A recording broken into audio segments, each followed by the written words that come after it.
নমস্কার বন্ধুরা, আজ আমরা আবারও চলে এসেছি নতুন একটা ভিডিও নিয়ে, নতুন কিছু শেখার জন্য। তো আগের ভিডিওতে আমরা কি জেনেছি বা কী শিখেছি? আগের ভিডিওতে আমরা জেনেছি কন্যা লগ্নের শুভ এবং অশুভ গ্রহ কোনগুলি।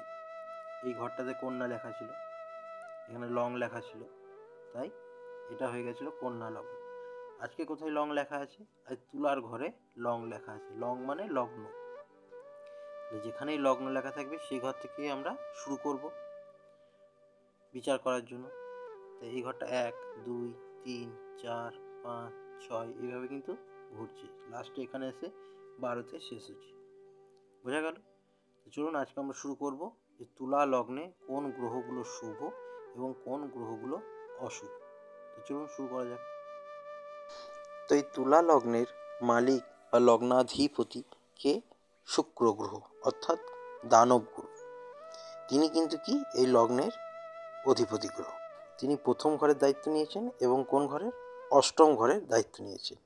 একটা কথা এখানে মাথায় রাখবেন সবসময়, যে লগ্ন অর্থাৎ প্রথম ঘর, পঞ্চম ঘর এবং নবম ঘর, এই তিনটে ঘর কি?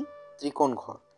এই তিনটে ঘরের অধিপতি বা এই তিনটে ঘরের মালিক যে কোনো ঘরেই বসুক না কেন, হয়তো তুলা লগ্নের অধিপতি গ্রহকে শুক্রকে প্রথম ঘরেও বসেছে এবং অষ্টম ঘরটা তো আমরা খারাপ ঘর হিসেবে ধরি, অষ্টম ঘরেও বসেছে, তাতেও কিন্তু কী হবে? শুক্র এই লগ্নে শুভ গ্রহ হবে।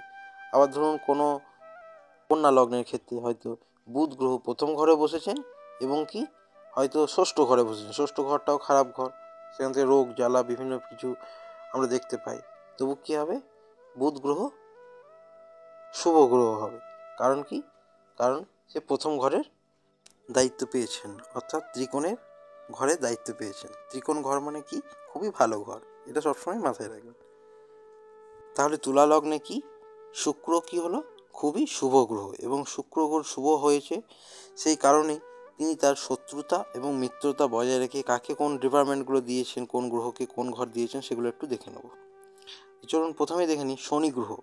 শনি গ্রহকে কোন কোন ঘরে দায়িত্ব দিয়েছেন? শুক্র গ্রহ। শুক্র গ্রহ যেহেতু দানব গ্রহ এবং শনিও সেরকম দানব গ্রহ, তাই বন্ধুত্ব বজায় রেখে তাকে কোন কোন ঘরের দায়িত্ব দিয়েছেন? চতুর্থ ঘর এবং পঞ্চম ঘরের দায়িত্ব দিয়েছেন। চতুর্থ ঘর থেকে আমরা কি বিচার করি? চতুর্থ ঘর থেকে জাতক বা জাতিকার মা কেমন হবে, তার যানবাহন থাকবে কিনা, সুখ শান্তি, চলমান সম্পত্তি, গৃহস্থ জীবন কেমন থাকবে, তার হৃদয় কতটা ভালো হবে, এসব ভালো ভালো শৌখিন জিনিসগুলো কিন্তু আমরা চতুর্থ ঘর থেকে পেয়ে থাকি। পঞ্চম ঘর থেকে আমরা কি পাই? জাতক বা জাতিকার পড়াশোনা কেমন হবে, প্রেম ভালোবাসা, সন্তান কেমন হবে, সেই সবগুলো কিন্তু আমরা বিচার করি। তাই চতুর্থ ঘর এবং পঞ্চম ঘর দুটো ঘরই কিন্তু খুবই ভালো, এবং শুক্র গ্রহ তার বন্ধুত্ব বজায় রেখে শনি গ্রহকে এই দুটো ভালো ডিপার্টমেন্টই দিয়েছে। তাই শনি গ্রহ কি এই লগ্নে খুবই শুভ গ্রহ। বোঝা গেল? এরপর আমরা দেখব বুধ গ্রহ। বুধ গ্রহকে কোন কোন ঘরের দায়িত্ব দিয়েছে? বুধ গ্রহকে নবম এবং দ্বাদশ ঘরের দায়িত্ব দিয়েছে। নবম ঘর থেকে আমরা কি জানতে পারি?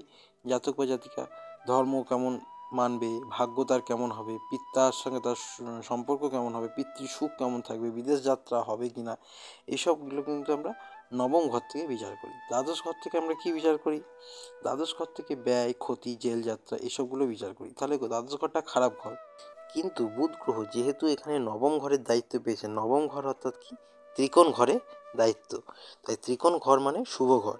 তাই ত্রিকোণ ঘর দায়িত্ব পাওয়ার জন্য এই লগ্নে অর্থাৎ তুলা লগ্নে বুধ গ্রহ কিন্তু খুবই শুভ গ্রহ। তো আমরা শুভ গ্রহ কোন কোনগুলো পেলাম এই লগ্নে অর্থাৎ তুলা লগ্নে? লগ্নের অধিপতি অর্থাৎ শুক্র গ্রহ, শনি গ্রহ এবং বুধ গ্রহ। এরপর আমরা চলে আসবো সম গ্রহ কোনটা, মানে অ্যাভারেজ প্ল্যানেট। অ্যাভারেজ প্ল্যানেট বলতে বা সম গ্রহ কাকে বলা হয়? লগ্নের অধিপতির শত্রু অথচ ভালো ঘর বা ভালো ভাবের মালিক, তাকে কি বলা হয়? সম গ্রহ বা অ্যাভারেজ প্ল্যানেট। সেটা কি? সেটা হচ্ছে কি চন্দ্র গ্রহ। চন্দ্র তো হচ্ছে দেবতাদের মধ্যে পড়ছে, দেবতা গ্রহ, এবং শুক্র কি দানব গ্রহ, তাই দুজনের মধ্যে কি অতি শত্রু। কিন্তু চন্দ্র গ্রহকে কোথায় দিয়েছে? দশম ঘরের দায়িত্ব। দশম ঘর থেকে আমরা কি বিচার করি? জাতক বা জাতিকার কর্ম, ব্যবসা বাণিজ্য, তার প্রতিষ্ঠা, এইসবগুলো কিন্তু বিচার করি। দশম ঘর মানে কর্ম, কর্মই মানে কি? জীবন, মানে সেটা খুবই ভালো ঘর। প্রত্যেকটা জাতক জাতিকার জীবনের লক্ষ্য থাকে আমি কর্ম করে বড় হব, তাই তো? তাই দশম ঘরটা খুবই ভালো ঘর, কিন্তু চন্দ্রের সাথে শুক্রের যেহেতু শত্রুতা, তাই এই লগ্নে চন্দ্র গ্রহ হচ্ছে কি অ্যাভারেজ প্ল্যানেট, মানে সম গ্রহ। এরপর আমরা চলে আসবো মারক গ্রহ কোনগুলো। মারক গ্রহের ক্ষেত্রে প্রথমে আমরা মঙ্গল গ্রহকে ধরব। মঙ্গল গ্রহকে কেন? কারণ তাকে দ্বিতীয় এবং সপ্তম ঘরে দায়িত্ব দিয়েছেন লগ্নাধিপতি শুক্র গ্রহ। দ্বিতীয় ঘর থেকে আমরা কি বিচার করি? দ্বিতীয় ঘর থেকে ধন ভাব, কুটুম, জমানো সম্পত্তি, ভালো ভালো জিনিসগুলোই বিচার করি। কিন্তু এখানে অষ্টম টু অষ্টম সূত্র অনুযায়ী এই লগ্নে মঙ্গল গ্রহ কিন্তু কি হয়ে যাচ্ছে? অতীব অশুভ। এছাড়াও কি শুক্র গ্রহ হচ্ছে কি দানব গ্রহ, আর মঙ্গল গ্রহ কিন্তু দেবতাদের মধ্যে পড়ছে ক্রূর গ্রহ। তাই দুজনের মধ্যে শত্রুতা থাকার জন্য এই লগ্নে মঙ্গল গ্রহ কিন্তু অশুভ গ্রহ বা মারক গ্রহ। এরপর আমরা কি দেখব? বৃহস্পতি দেবকে শুক্র গ্রহ কি দায়িত্ব দিয়েছেন বা কোন ঘরের দায়িত্ব দিয়েছেন? বৃহস্পতি কি দেবগুরু, আর শুক্র দানবগুরু। দুজনের মধ্যে আপনারা বুঝতেই পারছেন দেব আর দানব গুরুর মধ্যে কি থাকবে? শত্রুতা থাকবে। এই শত্রুতা বজায় রেখে বৃহস্পতি দেবকে কি ঘরের দায়িত্ব দিচ্ছেন? তৃতীয় এবং ষষ্ঠ ঘরে। তৃতীয় ঘর থেকে আমরা কি পাই? অতিরিক্ত পরিশ্রম, ভাই বোনের সাথে ঝগড়াঝাটি, কাজ করার ক্ষমতা, পরাক্রম করার ক্ষমতা, এইসবগুলো। এবং ষষ্ঠ ঘর থেকে কী পাই? রোগ জ্বালা, শত্রু, এসবগুলো, ঋণ ধার বাকি, এসবগুলো কিন্তু আমরা ষষ্ঠ ঘর থেকে পেয়ে থাকি। এই দুটো ঘরই কিন্তু মানুষ বাস্তব জীবনে চায় না।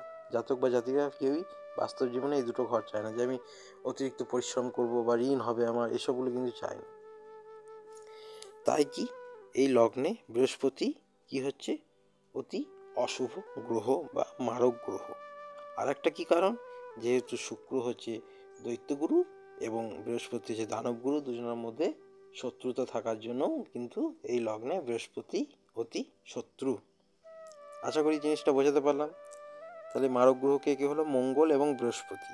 চন্দ্র হচ্ছে সম গ্রহ, এবং শুক্র, শনি, বুধ, এরা কি? এরা হচ্ছে শুভ গ্রহ। তো আজকের ভিডিওটা আমরা এখানেই শেষ করব। সকলে ভিডিওটা দেখে লাইক, শেয়ার অ্যান্ড সাবস্ক্রাইবটা করবেন, তাতে আমার মোটিভেশনটা আরও বাড়বে। তো আর কিছু বলবো না, সবাই ভালো থাকবেন, সুস্থ থাকবেন। আর বুঝতে অসুবিধা হলে আমার ভিডিওর নিচে কমেন্ট করবেন, আমি আবার বোঝানোর চেষ্টা করব। ধন্যবাদ সবাইকে।